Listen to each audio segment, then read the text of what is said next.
안녕하세요. 저는 30대 초반 혼자 살고 있는 여성입니다. 제가 얼마 전에 정말 소름 끼치는 일을 겪게 되었습니다. 그래서 임금님 귀는 당나귀 귀라는 심정으로 이렇게 사연을 보내게 되었습니다. 제가 보낸 이야기를 듣고 다른 사람들도 저와 같은 상황을 겪지 않으시길 바라는 마음도 있고 경각심을 항상 가지고 계셨으면 좋겠습니다. 제게는 3년 정도 만난 남자친구가 있었습니다. 지금은 헤어졌으나 편의상 남자친구로 쓰겠습니다. 저희는 둘 다 공통적으로 알고 있는 지인의 생일 축하를 하는 파티에 갔다가 서로 알게 되었고 남자친구가 먼저 제게 호감을 표현하며 다가왔어요. 저도 그런 뭔가 사랑에 대해 적극적이고 노력하는 생각들이 마음에 들어 호감을 느끼게 되었고 저희는 그렇게 자연스럽게 연인 사이로 발전을 하게 되었습니다. 실제로 저희들은 사이가 무척이나 좋았습니다. 남들은 사소한 걸로도 많이 싸운다고 하던데 저희는 그런 것들이 전혀 없었어요. 둘 다 입맛도 비슷한 게 한식이나 구수한 것들을 좋아하고 느끼한 것을 싫어했으며 취미도 활동적인 걸로 함께 나눌 수 있었거든요. 하다못해 영화도 둘 다 액션이 나오는 역동적인 영화를 좋아했어요. 정말 천생연분이란 생각이 절로 들 정도였고 운명의 만남이라도 이룬 듯한 착각이 들었죠. 웃음이 나오는 포인트도 눈물이 흐르는 감동적인 포인트도 슬플 때, 화가 날 때, 기타 등등 감정적인 부분도 너무 잘 맞았고 취향, 성격, 사상, 가치관 등등 뭐 하나 나무랄 것이 없었습니다. 남자친구는 또 평등을 외치는 편이라서 제가 요리를 하면 설거지를 하는 식으로 뭐 하나 저 힘들게 하거나 그러는 행동들도 안 하고 정말 저만 위해주고 저만 바라봐주는 그런 남자였습니다. 사실 저는 비혼주의이자 비출산주의였습니다. 저는 결혼을 해서 누군가의 아내, 누군가의 엄마로서의 삶을 살고 싶지 않았고 오로지 한 사회를 살아가는 여성으로서 살아가고 싶은 마음이 강했거든요. 그렇다 보니 당연히 여자 몸 하나 버려가면서 아이를 낳아 기르는 것도 저는 별로 좋게 보이지 않았고 자연스럽게 출산도 하지 않아야 되겠다는 생각을 가지게 되었습니다. 저는 임신과 출산이 분명 새로운 생명의 탄생을 축하해야 하는 일은 맞다고 생각하고 당연히 받아야 할 축하라고 생각은 하고 있지만 그것조차 한 여자의 희생으로 태어나는 것이라면 여자가 희생을 감수하고 받아들이겠다고 결정했을 때 태어나야 한다고 생각하거든요. 그런데 제 남자친구는 저의 이런 생각을 정말 지지해 주었습니다. 사실 이렇게 결혼도 출산도 아이도 모두 원하지 않는다고 말을 하면 보통 사람들은 대체 왜 그러냐고 물어보기도 하고 이해가 전혀 되지 않는다는 눈빛을 보내며 관계를 정리하거나 그러거든요. 그리고 제가 가정을 책임질 생각이 없다 보니까 그런 생각도 존중은 하는 편입니다. 그래서 깔끔하게 헤어지기도 하는 거고요. 그런데 남자친구는 제가 만나온 사람들과는 다르게 절 있는 그대로 사랑해주고 저의 모든 생각과 사상 그리고 가치관들을 존중해주더라고요. 정말 이렇게 생각이 잘 통하는 사람이 있단 것에 너무 신기하면서 감사한 마음이 들었고 이 남자와는 정말 결혼을 하고 이 남자를 닮은 아이를 볼 수 있다면 내가 희생을 감수할 수 있다는 생각이 마구마구 들기 시작했죠. 제가 이렇게 변한 생각을 남자친구에게 말해주니 남자친구는 정말 뛸 듯이 기뻐했고 너무 좋아했습니다. 감격의 눈물을 흘릴 정도로 말이에요. 큰 결심해줘서 너무너무 고맙고 자기가 살아온 순간 중 지금 이 순간이 가장 기쁘고 행복하다고 하면서 펑펑 우는데 그런 모습이 제 눈에 얼마나 사랑스럽게 보였겠습니까? 저희 집에서도 경사라고 팔 벌려 환영했죠.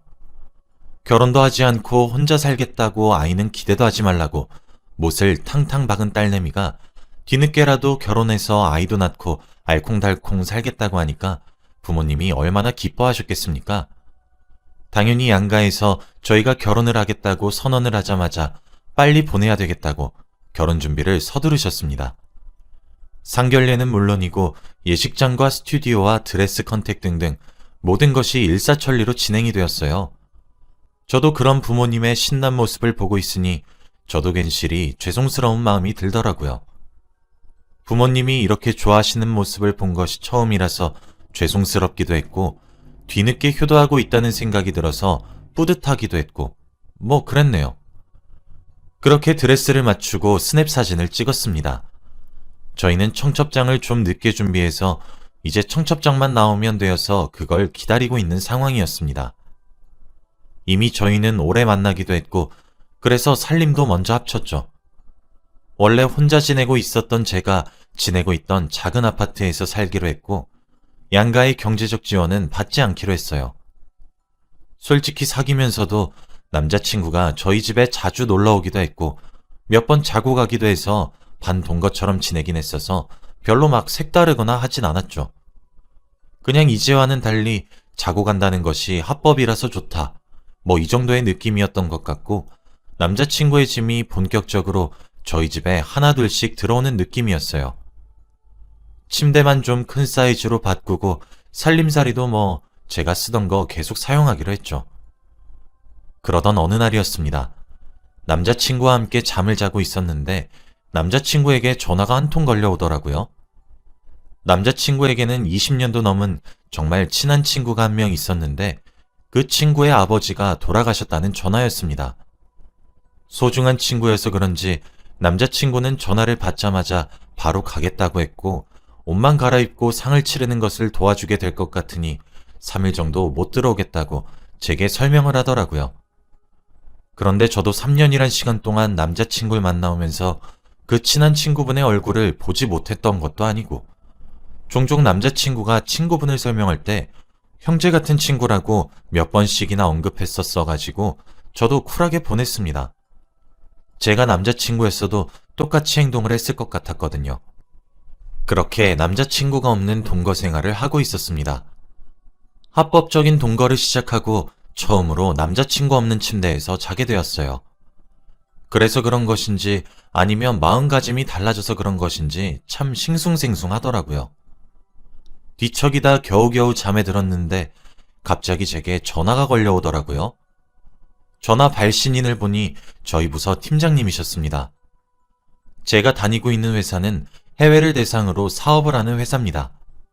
그래서 시차 같은 것들에 의해 종종 자고 있는 새벽에 전화가 오기도 하거든요. 상대 클라이언트 시차에 저희가 맞추고 있어서요. 보통 그렇게 자고 있을 때 연락이 오는 일은 드물어요. 그래서 그런지 만약 그런 연락이 오면 보통 일이 아니란 소리입니다. 당연히 C컵한 채로 일어나서 전화를 받았고 아니나 다를까 제가 보낸 파일에 오류가 생겨 새롭게 보내드려야 되더군요. 그런데 제가 마침 그날따라 회사에 제 태블릿 PC랑 노트북 둘 다 두고 왔더군요. 그래도 저는 항상 제가 만든 모든 파일들을 언제든 사용할 수 있게 항상 인터넷 클라우드에 백업을 시켜놓기 때문에 다행히 노트북만 있으면 가능한 상태였습니다. 어쩔 수 없이 남자친구의 노트북을 열었어요. 그렇게 급하게 일을 처리하고 난 뒤 노트북을 덮으려고 하는 바로 그 순간이었어요. 어차피 심장이 떨어진 것은 아닐까 싶을 정도로 무척이나 놀랐기 때문에 잠도 달아난 상태였거든요. 그래서 이왕 남자친구도 없겠다, 노트북에 이상한 거라도 있나 싶어서 반장난식의 마음으로 노트북 여기저기를 눌러봤습니다. 그런데 저도 컴퓨터를 다루는 것에 좀 능숙한 사람이거든요. 어쩌다 바탕화면을 크게 드래그를 하게 되었는데 한 폴더를 투명하게 만들어 놨더라고요. 그런데 투명하게 만들어도 폴더 자체는 살아있기 때문에 드래그를 하게 되면 보이거든요. 당연히 순간적으로 호기심이 생겼고 그 폴더를 열어보게 되는 것은 당연했습니다. 그런데 그 폴더 속에는 정말 상상치도 못한 것들이 들어있었고 폴더 속에 저장되어 있는 파일들의 정체를 안 순간 저는 정말 차라리 기절을 하고 싶었습니다. 연도별로 날짜별로 저장되어 있는 엄청난 양의 사진과 동영상이 있었거든요. 그런데 제가 충격을 받았던 이유는 그 모든 사진들과 동영상들의 주인공이 바로 저 한 사람이었기 때문입니다. 처음엔 눈을 의심했습니다. 두 눈으로 보면서도 믿기지가 않았거든요. 그런데 제가 충격을 받은 것은 또 하나의 이유가 더 있었습니다. 저랑 남자친구가 만나고 서로가 서로에게 반하고 호감을 가지고 관계가 발전하고 이 모든 과정을 아무리 넉넉하게 잡아도 3년하고도 반년 정도의 시간이 걸리거든요. 그런데 약 5년 전 정도부터 제 사진이 찍혀 있더군요. 물론 사진의 앵글과 동영상들 모두 몰래 찍은 듯 했고요. 저는 이해할 수가 없었습니다. 아니, 이해를 하지를 못했습니다. 지금 내가 뭐를 잘못 알고 있는 것은 아닌지, 내가 무엇을 보게 된 것인지 하나도 모르겠더라고요. 숨이 가빠오고 너무 커다란 충격에 시간이 어떻게 흐르는지도 모르겠더라고요. 심지어는 연별로, 월별로 저장된 파일들 중에서 가장 최근 파일을 열어보니 불과 일주일 전에 업데이트가 된 영상이 하나 있었습니다. 그런데 그 영상조차도 제가 화장실에서 샤워를 하는 영상이더군요. 그 이외에도 저희 집 곳곳에서 제가 알아차리지 못하는 순간에 찍혀있는 영상들이 무척이나 많았습니다. 설마 하는 심정으로 그 영상들을 찍었던 곳을 뒤졌습니다. 무슨 생각을 하고 있는지도 기억이 나지 않아요. 그런데 거실에 한 개, 화장실에 한 개, 제 화장대 거울 근처에서 한 개, 30분 동안이나 아주 교묘하게 숨겨져 있는 몰래카메라를 발견했습니다. 요즘은 USB처럼 생긴 것도 있고 자동차 열쇠처럼 생긴 것도 있고 소형 카메라들이 아주 교묘하게 숨겨져 있더군요. 그래도 충전용 카메라여서 그런지 실시간으로 감시할 수 있거나 이런 종류는 아닌 것 같더라고요. 그 자리에서 한참을 주저앉아 있었고 더 이상 이곳에 있으면 안 되겠다는 생각이 들기 시작했습니다. 하지만 제가 비밀번호를 바꾸거나 그렇게 대응을 하더라도 남자친구는 이제 곧 저와 부부가 될 사람이니까 열쇠 아저씨에게 부탁해 문을 따고 들어올 수도 있고 이렇게 불안한 결과가 초래될 수도 있다는 생각에 미치니 집을 버리고 떠날 수도 없겠더군요. 그때 시계를 보니까 이미 새벽 5시를 넘기고 있었습니다. 실례인 것을 알지만 그때 팀장님께 전화를 걸었습니다. 참고로 팀장님도 여자분이시거든요. 그리고 저와 함께 업무를 쳐내시는 분이셔서 사적으로도 친한 사이이기도 하고요. 팀장님도 전화를 받더니 아까 당황했지. 오늘 새벽에 고생 많았으니 점심시간 이후까지 출근하도록 해. 라고 하시더라고요. 따뜻한 말씀에 눈물이 펑하니 쏟아졌고 엉엉 울면서 횡설수설거리며 자초지종을 설명했습니다. 팀장님은 제 이야기를 당황한 티는 많이 나셨지만 차분히 들어주셨고 제 이야기가 거듭되면 거듭될수록 말이 사라지셨고 경악만 하셨습니다. 저는 지금 가족들에게 알릴 것이고 경찰에도 신고할 것인데 그렇게 해결을 하고 사건을 접수하고 그러기 위해선 3일 정도만 다급하게 휴가를 신청해야 할 것 같은데 허락해달라고 회사에 말 좀 잘해달라고 울면서 부탁을 드렸고 팀장님은 개인적인 사유로 휴가 처리를 해놓을 테니 회사 걱정하지 말고 정신도 놓지 말고 정신 똑바로 차리고 일처리를 하라고 신신당부를 하셨습니다. 제가 팀장님께 말한 이유는 회사에서 제가 빠지기 위해 핑계를 대기 위해서였고 팀장님은 저와 친하기도 하고 서로 사적인 이야기도 많이 해서 좀 도와주셨으면 하는 마음이었거든요. 그렇게 회사를 어떻게든 해결했습니다. 그때 시간을 보니까 새벽 6시 반이더군요.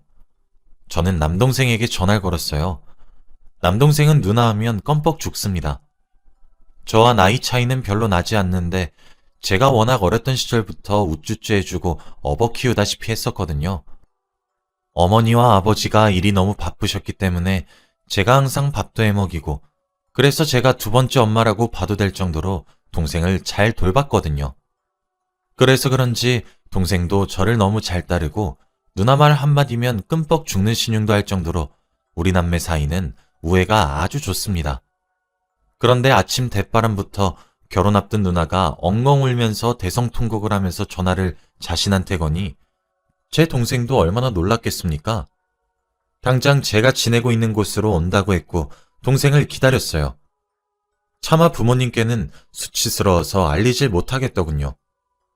동생은 그날 아침 다급하게 회사에 월차를 내고 저희 집에 아침 대바람부터 들이닥쳤습니다. 일단 제가 엉엉 울고 있으니 저를 우선적으로 달랬어요. 그래도 든든한 동생과 함께 있으니 저도 심신이 좀 안정적으로 변하기 시작하더군요. 그렇게 동생에게 남자친구의 노트북을 보게 된 이야기, 그리고 그 안에 무엇이 있었는지에 대한 이야기 등을 했습니다. 동생도 경악에 찬 눈길로 제가 찍힌 영상과 사진을 일일이 보진 않았지만 대충 어느 정도의 수위인진 작은 사이즈로 봤고 그 후 경악을 하더라고요. 동생은 저에게 누나, 정신 똑바로 차려야 돼. 누나가 지금 제일 정신 차려야 돼. 내가 옆에 있잖아. 그러니까 괜찮아. 다 괜찮아질 거야. 그러니 누나, 정신 똑바로 차려. 알았지? 경찰에 신고하자. 엄마한테도 알리고. 누난 수치스럽겠지만, 누나, 이거 부모님도 아셔야 해. 응? 내가 옆에 있잖아. 걱정하지 마. 누난 아무 잘못도 없어. 내가 다 알고 있어. 내가 누나 다 알아주잖아. 응? 하면서 절 설득했어요. 그렇게 아침 9시경에 부모님께 동생이 전화를 걸었고 차분하게 모든 이야기를 했습니다. 제가 할 순 없었어요. 전 그때도 패닉에 빠져 있었거든요. 오전 10시가 되자 저와 남자친구가 동거를 하고 있었던 집에 저희 네 식구가 모이게 되었고 엄마는 현관이 열리자마자 신발도 제대로 벗지 못하고 뛰어들어와 저를 끌어안고 울기 바빴고 무뚝뚝하다고만 생각했던 아빠도 노발대발 화를 내기 시작하더군요. 동생은 부모님께도 진정하고 차갑게 식혀야 한다고 진정시킨 뒤 경찰에 신고를 했습니다. 저희는 최대한 빠르게 모든 증거를 찾아가서 증거로 채택되어 그것이 문서로 남길 원했습니다. 남자친구는 친구 아버님의 3일장으로 도와주고 있으니 내일 또는 모레에나 집으로 돌아올 테니 제게 남은 시간이 얼마 없었던 거였죠. 경찰에 신고하니 20분도 채 되지 않아 저희 집으로 경찰관이 도착했고 자초지종을 들은 이후 지원을 요청했어요. 그렇게 지원받으신 분들이 저희 집을 수색하기 시작했죠. 어차피 아직 혼인신고를 한 것도 아니었고 집도 제 명의였으니까요. 그렇게 저희 집 수색 결과 소형 몰래카메라는 총 10대가 추가적으로 더 나왔고 모든 카메라에 지문을 채취했습니다. 남자친구의 노트북도 압수가 되었어요. 그렇게 경찰서에 찾아가 사건의 주소도 다 쓰고 난 뒤 저희 부모님은 제 예비 시댁이 될 뻔한 곳을 찾아갔습니다. 그리고 찾아가자마자 아빠는 시댁에서 깽판을 치셨고 욕 한 번 하지 않았던 엄마도 쌍욕을 하기 시작했어요. 동생도 합세하고 싶어하는 눈치였는데 제가 너무 불안한 상태라 그런지 제 곁을 지키더군요. 영문도 모른 채로 어리둥절하면서 당황하는 그 집 부모들은 왜 이러는 거냐며 소리를 빽 질렀고 저희 아빠는 자초지종을 거의 고함을 지르듯 이야기를 하기 시작했어요. 당연히 그 집에서도 충격을 받았고 어머님은 주저앉으셨고 아버님은 남자친구에게 전화를 걸더군요. 상황이 상황인지라 남자친구는 아버지의 설명도 채 듣지 못하고 바로 이쪽으로 오겠다고 한 뒤 찾아오더군요. 지금 생각해보니 아마 몰래카메라라는 단어 하나만 듣고 난 뒤 모든 상황을 예상했던 것 같습니다. 그러나 저는 더 이상 남자친구를 보고 싶지 않았고 자리를 뜨고 싶었고 제 의견을 존중해 저희 가족들은 저를 데리고 자리를 피했습니다. 동생은 그 집을 떠나기 전 이렇게 깽판 친 것들 다 청구하라고 말했어요. 우리도 더 이상 좌시하지 않을 거라고 스토커 집부터 몰래 촬영 영상들까지 모든 것들 이미 경찰에 신고했고 증거로 채택될 것이니까 이걸로 소송 걸 거니까 콩밥 먹을 준비나 하고 있으라고 소리를 지르더군요. 그렇게 며칠이 지났는지 모르겠습니다. 저는 너무 정신적 충격이 큰 탓에 결국 팀장님께 더 이상 회사를 다니지 못하겠다고 얘기를 드렸고 팀장님께선 저를 말리시며 장기 휴가를 대신 주셨습니다. 무급 휴가로요. 제가 경찰 측에서 더 이상 가해자와 엮이고 싶지 않다고 전달하니 남자친구와의 연락수단은 전부 끊겼지만 사건의 진행 상황은 알게 되었어요. 저희 가족이 정말 두 손 두 발 다 걷어붙이고 나셨거든요.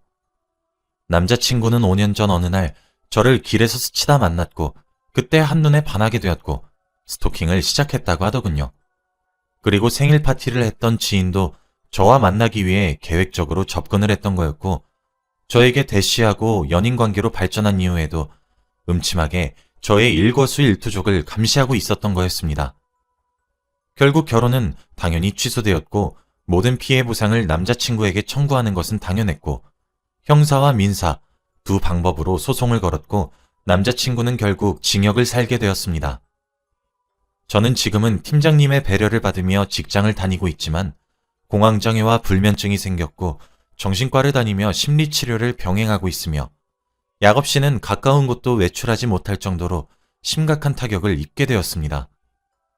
이번에 느끼게 된 것은 세상이 험한데 이것을 막으려면 저처럼 혼자 사는 여성들이 경각심을 가지고 예민하게 안전에 반응하며 정신을 바짝 차리는 것밖에 없다는 생각이 들었습니다. 저는 시간이 약이란 생각을 하면서 어떻게든 버텨내고 있고 또 살아내고 있습니다. 여러분들 중에서도 혼자 사는 분이 있으시다면 제 이야기를 듣고 조금 경각심을 가졌으면 좋겠습니다. 안전은 항상 경계해도 모자라다고 생각이 드는